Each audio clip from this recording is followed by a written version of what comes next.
Started. This is it. This is the last concert of the 2012 season, and we appreciate you all being here.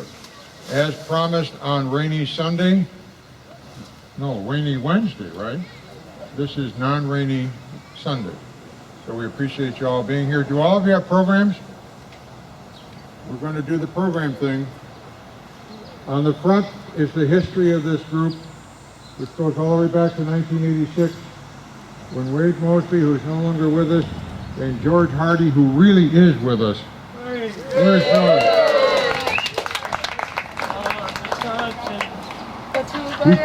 Believe it or not, he's the one in all red. We must be playing on Wisconsin. They started this thing in 1986.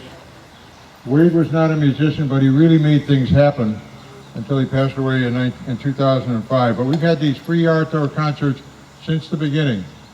And therefore, if you count, that would be 26 years. This is the 26th year. The problem is, in 1997, the band couldn't figure out a way to get together. So you have to subtract 1 year. So this is actually the 25th year. So we're celebrating our 25th year. That's kind of nice. What a century. If you go on the back, you get our supporters, our sponsors, and we ask you to, during the winter, before we play again, to make a visit to each one of them. And next spring, we'll check on you. But I appreciate them helping us get through all the finances and the rest of what's needed to keep this thing going. Also, we still need to thank over and over again Alma and Don Hagelin, right over here, because they're the ones that brought the flag. Thank you, both of you. Now we turn to the program, and that's what happens when you open the program. You get to see what we're going to play. And the first one is called, someone call it Necoid March, others call it Necoid March. But you know, the exciting part about that is I tried to look up what the word Necoid means, and there's no meaning to it.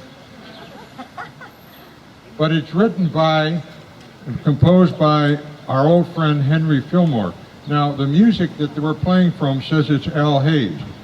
But Henry Fillmore, who you remember, we've gone through this, his father was the one that said trombones are sinful, and we know that's not right. But as a good young man, a young son who would rebel against his father, he took trombone lessons on the sly, and then wrote a lot of nice trombone music. So Henry Fillmore is one of our friends back in the trombone section. But Henry Fillmore decided he was going to have a number of aliases. Let me go through them for you. So if you see it on the music sometime, you know who we have. There's Gus Beans, Harold Bennett, Ray Hall, Harry Hartley, and then Al Hayes of today. And then, believe it or not, Henrietta Moore. Then he tried Will Huff. And when he tried Will Huff, he found there was another composer of the same name in the state of Ohio and got a lawsuit, so he stopped him at that. Anyway, here's Necoid March.